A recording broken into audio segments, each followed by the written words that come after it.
trataré de hablar lentamente para los intérpretes, cosa que no me caracteriza. Bien, un agradecimiento muy especial a los organizadores de este evento por, en particular, permitirme volver a Brasil desde la lejana México, pero en especial por permitir a una organización intermediaria, de acuerdo a las categorías que nos ha presentado David, de compartir su experiencia y su lectura sobre estas cuestiones de la cooperación norte-sur. Concretamente, mi trabajo actual es el de ser secretario ejecutivo de ALOP, Asociación Latinoamericana de Organizaciones de Promoción al Desarrollo. Esto quiere decir una asociación de 50 organizaciones no gubernamentales de desarrollo presentes en 19 países, con una existencia de más de 30 años, que trabajamos en una serie de temas fundamentalmente orientados a través de una estrategia de incidencia política a nivel regional latinoamericano e internacional global, como veremos a través de algunos ejemplos. Somos entonces parte del universo de la sociedad civil y en particular del sector de las organizaciones no gubernamentales, pero dentro de estas, de las llamadas de desarrollo, con lo cual ya marcamos una diferencia con ciertas otras formas de organización no gubernamental en general, pero en particular dentro de las llamadas ONG. No somos organizaciones filantrópicas, no hacemos ayuda social. Lo que procuramos son cambios estructurales, cambios en las reglas de juego, tanto al interior de los países donde actuamos como en el contexto internacional respecto de algunos temas que trabajamos en América Latina. Una segunda consideración previa es no idealizamos ni el rol de la cooperación ni el rol de las organizaciones no gubernamentales. Como bien ha sido explicado por las dos exposiciones anteriores, la cooperación al desarrollo es fundamentalmente una cuestión política donde existen múltiples intereses, muchas veces contradictorios con los discursos que la justifican, y por qué no decirlo, la cooperación internacional al desarrollo puede ser un gran negocio, es un gran negocio, entre los cuales nos incluimos. Cuidado, no estoy diciendo que sea un negocio ajeno. Por otro lado, evidentemente que en este vasto universo, nuestro trabajo ha estado muy focalizado en la relación entre las organizaciones no gubernamentales del norte europeas y latinoamericanas. Por una cuestión de historia de nuestra propia organización, cuyos componentes fueron fundamentalmente organizaciones apoyadas por la cooperación solidaria europea. Por lo tanto, algunas de mis apreciaciones pueden ser válidas para otros países del norte, pero particularmente mis referencias son europeas.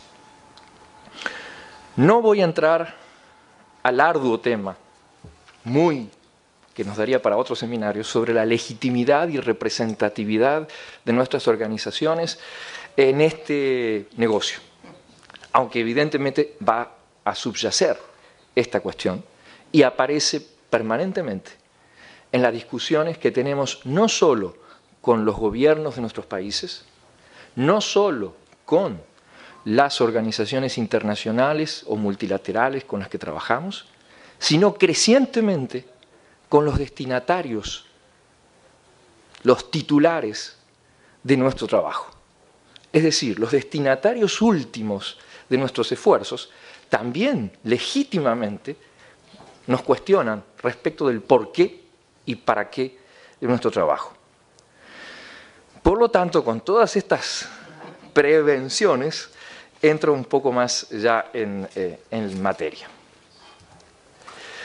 La idea es trabajar en torno a 4 cuestiones, que es ALOP y su trabajo, las relaciones cooperación privada europea con América Latina, los dilemas que los cambios que se están procesando en dicha cooperación producen para las organizaciones no gubernamentales en América Latina, pero a eso nos dedicaremos si nos da el tiempo, y en último lugar los desafíos que está presentando la cooperación al desarrollo para las organizaciones sociales de América Latina y particularmente para las ONGs de América Latina en el marco de las tendencias que se han señalado por 2 expositores anteriores. Bien, retomando rápidamente ALOP, 30 años de existencia, hoy día 50 organizaciones no gubernamentales del desarrollo presentes en 18 países de América Latina y el Caribe, entre otras Brasil. Seguramente algunos de nuestros socios brasileños son por ustedes conocidos, por ejemplo el Instituto Polis de Sao Paulo, o FACE de aquí mismo de Río de Janeiro, o INESCI en Brasilia. Pues bien, nuestra tarea como organización regional es la de hacer lobby, advocacy, con intención de incidir políticamente a nivel regional e internacional en una serie de temas que trabajamos juntos las asociadas. Dentro de esos temas figura la cuestión del financiamiento del desarrollo. Y cuidado, no estamos diciendo cooperación al desarrollo. Estamos diciendo financiamiento del desarrollo, del cual la cooperación es un componente para nuestro sector importante por su historia, pero, como bien ha sido demostrado, muy pequeño en cuanto a su posible contribución en términos absolutos, particularmente de recursos, para lograr el desarrollo de los países, en particular de nuestra región. De todas maneras, estamos muy focalizados en el tema de la cooperación, entendiéndola como un bien público global, y volvemos a uno de los temas de ayer, y crecientemente hemos estado interviniendo en cuestiones que tienen que ver con toda la discusión presente actualmente sobre la llamada eficacia de la ayuda, que para nosotros también es un tema, o mejor dicho, un enfoque reduccionista, ya que nosotros insistimos en la necesidad de los resultados. Y eso sería más bien efectividad o eficacia del desarrollo, más que de la ayuda, entendiendo a esta eficacia de la ayuda fundamentalmente como una cuestión de administración, de aplicación o de entrega de la ayuda, que no es ese nuestro principal objetivo ni preocupación. Pero también estamos interesados por los mecanismos innovadores de financiamiento del desarrollo. Toda la discusión internacional que hay sobre los nuevos impuestos con los cuales se podría financiar el desarrollo. Pero también le prestamos atención a la cuestión de los fondos privados, crecientemente importantes en la escena internacional de la cooperación. Simplemente les menciono un nombre, Gates, y lo que esto puede suponer en términos de masas de recursos destinados a cierta forma de entender la cooperación. Y pueden haber muchos otros. Pues bien, dentro de esta dirección hemos pensado desde hace mucho tiempo que las relaciones norte-sur de cooperación necesitan también ser enfocadas desde el sur. Y no solamente, como decía David, que el norte ponga las preguntas y las respuestas. Y fue por eso que desde hace ya casi 15 años, nuestra asociación fue pionera en crear una oficina, una base de operaciones en Europa. Y somos la única organización social latinoamericana que cuenta desde hace ya casi 15 años con una oficina en Bruselas, dado que ese era nuestro interés original de seguimiento de la cooperación europea con América Latina, para fundamentalmente hacer un monitoreo in situ de cómo se discuten las cosas, de realizar lobby ante el Parlamento Europeo, la Comisión Europea, y trabajar junto con nuestros aliados del norte, en este caso europeos, respecto de las cuestiones que nos interesan. Tuve el privilegio de ser responsable de esa oficina por casi 4 años, antes de pasar a mi actual función, y les puedo asegurar que realmente estar dentro de los corredores y escuchar las discusiones de parlamentarios y los representantes de los estados, entre otros Holanda, para el proceso de toma de decisiones es una experiencia no solamente enriquecedora a nivel personal, es muy instructiva respecto de cuáles son, en definitiva, las motivaciones, los intereses y los límites que los donantes se fijan a sí mismos, en el caso de la Unión Europea. Y a eso hay que agregarle una experiencia muy interesante que hemos desarrollado ya hace también un buen número de años, a través de una plataforma internacional que se llama The Reality of Aid Network, la realidad de la ayuda. Esta es una red basada en el sur. Actualmente tenemos el privilegio en ALOP de coordinarla, pero con componentes en todos los países del sur que reciben cooperación del norte, para hacer un monitoreo de lo que los países de la OCDE deciden respecto de la cooperación con el sur. Esta es una experiencia también muy rica, porque nos permite hacer relevamientos de qué está pasando efectivamente con la ayuda a nivel de 50, 60 países del sur, y a su vez contrastarlo con lo que los países de la OCDE informan respecto de sus prioridades y sus flujos de ayuda. Este es un esfuerzo, insisto, el monitoreo del monitoreo, lo cual lleva a conclusiones similares a las planteadas por David. Son muchos más importantes los flujos que van del sur hacia el norte que los que vienen del norte hacia el sur. El tema de qué se contabiliza como ayuda. Y ahí les puedo asegurar que las cosas más insólitas pueden ser contabilizadas como ayuda oficial al desarrollo. Ni qué decirles, y es un tema que apenas fue mencionado, lo que ha sido en los últimos años contabilizar como ayuda al desarrollo todo el tema de la securitización de la ayuda. Y estamos hablando de Afganistán, pero más cercanamente estamos hablando de Colombia, principal receptor de ayuda externa oficial al desarrollo en nuestra región, con el fin de apoyar el Plan Colombia. Y los Estados Unidos contabilizan como ayuda oficial al desarrollo lo que va destinado al Plan Colombia.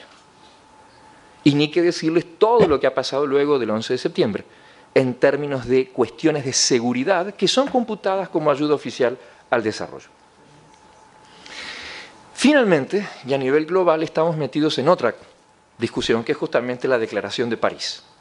¿Por qué nos metimos en esa discusión? Bueno, porque justamente esa es hoy por hoy la Biblia sobre la cual juran los donantes y algunos países del sur que han firmado la Declaración de París, ajustándose a sus criterios.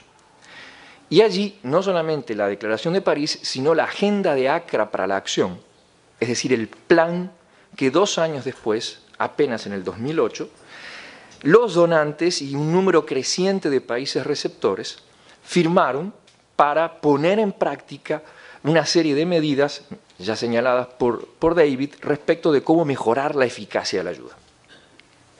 Ahora, ¿qué nos encontramos? ¿Qué nos encontramos con esa declaración? Enormes contradicciones.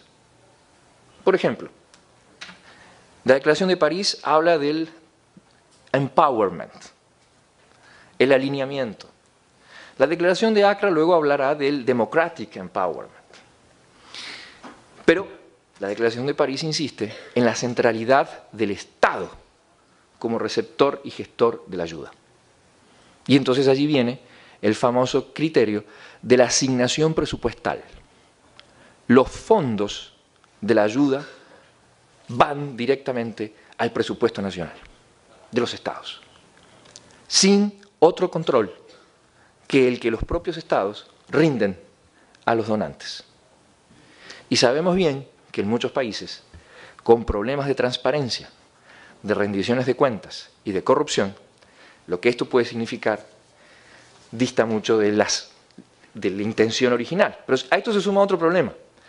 La declaración de Accra dice, bueno, y se reconoce al sector privado y a la sociedad civil como actores del desarrollo por pleno derecho, pero automáticamente es contradictorio con la centralidad que le otorgan a los gobiernos. Entonces, hay allí una serie de ruidos sobre los cuales estamos trabajando, tratando, a través de dos grandes plataformas internacionales, el Open Forum, o sea, el foro abierto sobre la efectividad del desarrollo de las organizaciones de la sociedad civil, es decir, un intento porque las propias organizaciones sociales del mundo entero definamos criterios respecto de nuestra acción como actores del desarrollo, pero también respecto de la ayuda.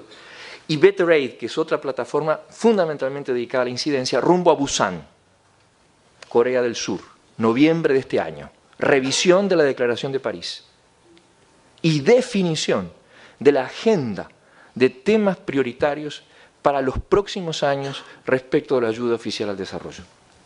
Y cuando estamos hablando de esto también aparece otra cuestión. En Busan no solamente se va a hablar de la Declaración de París, no solamente se va a hablar de la eficacia de la ayuda, se va a hablar de los ODM y el post-2015. Será una de las primeras conferencias internacionales donde la comunidad internacional de donantes y receptores comenzarán a plantearse los objetivos post-ODM.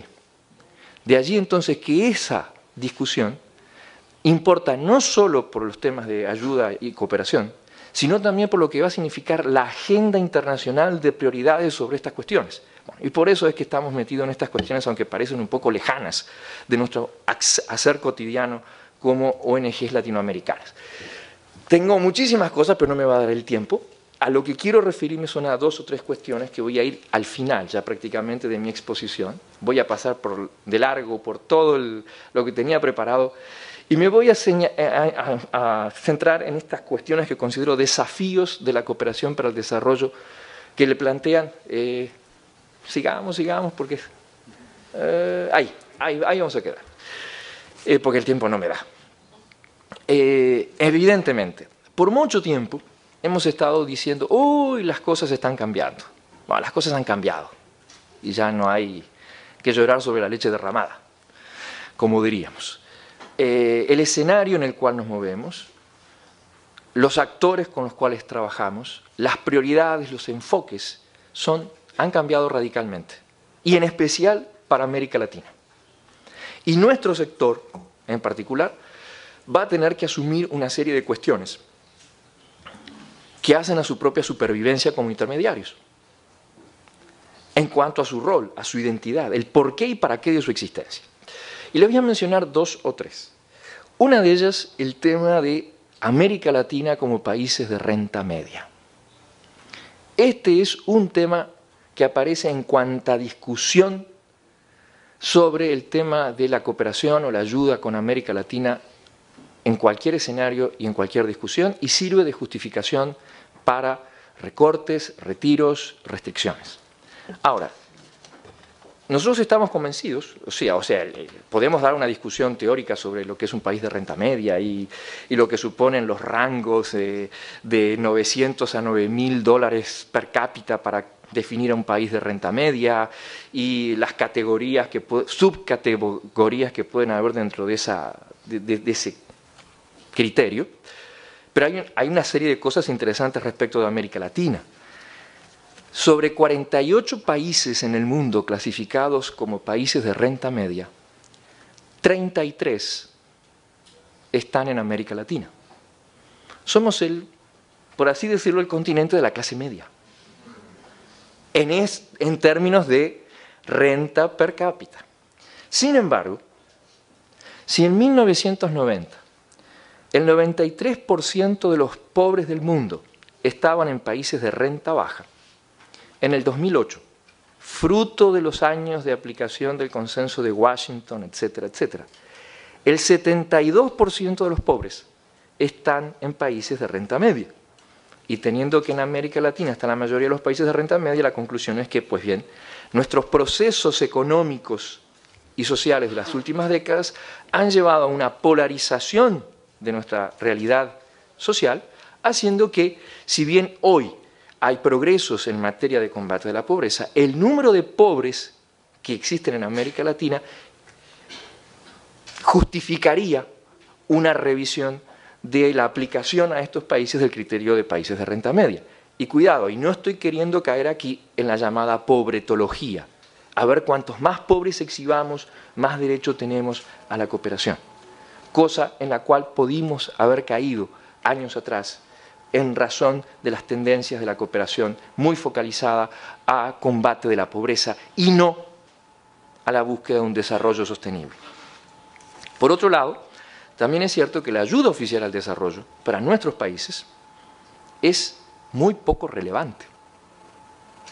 Observen ustedes, en el 2008, esta representaba en términos globales para América Latina menos del 1% del Producto Bruto Interno de la mayoría de los países de la región. O sea, para 17 países de la región, menos del 1%. Y solo para 3, Guyana, Haití y Nicaragua, todavía estaba por encima del 10%. Para el caso de Nicaragua, del 13%. Hay otra serie de países, por ejemplo Bolivia, que representaba el 3%. Pero observen ustedes que la ayuda oficial al desarrollo es apenas el 13% de lo que recibe América Latina solo por remesas de sus trabajadores migrantes. Es decir, el aporte al desarrollo de nuestra región por la vía de la ayuda oficial al desarrollo, muchos países hoy podrían perfectamente prescindir de ella.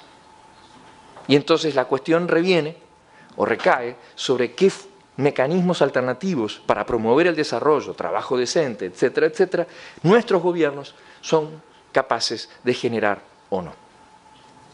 Otra cuestión sobre la que me quiero referir en los pocos minutos que me restan, la importancia del sector privado, la creciente importancia que tiene el sector privado en el discurso de la cooperación al desarrollo.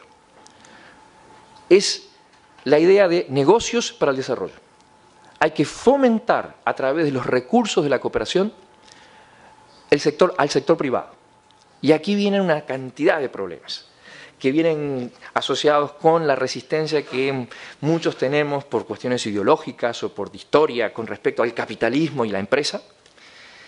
Aparece todo el discurso de la responsabilidad social empresarial como forma de promover esta asociación positiva, productiva con el sector privado, pero la cuestión es que crecientemente las agencias oficiales, si no, remítanse a las últimas publicaciones, por ejemplo, de la agencia sueca, un programa que se llama justamente Business for Development, y donde se justifica enteramente el apoyo a las empresas, siempre y cuando cumplan ciertos criterios de sostenibilidad, respeto a los derechos humanos, etcétera, etcétera. Pero la idea es, hay que crear crecimiento por la vía de apoyo al sector privado. Y cuando se dice esto, indirectamente o implícitamente se está diciendo, bueno, ok, estamos pensando en las empresas suecas, porque también tenemos que generar, ¿no?, recursos para nuestra propia economía. Otro tema que aparece crecientemente en nuestra región es la cuestión de la filantropía. Crecientemente nos encontramos con fondos que operan con objetivos de asistencialismo, pero que no están necesariamente orientados hacia la promoción de alternativas del desarrollo. Bienvenida ayuda, pero con la cual hay que establecer tal vez diálogo, pero sobre todo marcar diferencias respecto de propuestas concretas, respecto de otros objetivos. Un tema crecientemente preocupante en América Latina son las relaciones con el Estado de nuestras organizaciones. Y esto tiene que ver con lo que en ciertas discusiones internacionales se está llamando los ambientes propicios o habilitantes. Nuestras organizaciones en su mayoría vienen de épocas donde prácticamente reemplazaron al Estado en muchas tareas, pero hoy el Estado es otro. Y en muchos países nuestros, aquellos a los cuales nuestras organizaciones trataron de promover o empoderar, hoy son parte de los gobiernos o están muy cercanos a estos. Y entonces hay allí toda una hay una redefinición de las relaciones entre el Estado y las organizaciones sociales. Marcos normativos, regulaciones, controles, transformarnos en ejecutores de proyectos como vía de subsistencia. O sea, es todo un tema que nuestras organizaciones se tienen que plantear con creciente urgencia. Y todo esto, evidentemente, hace a la sostenibilidad de nuestro sector. Y no solamente en términos financieros, de legitimidad y de conexión con las necesidades de la gente. Gracias.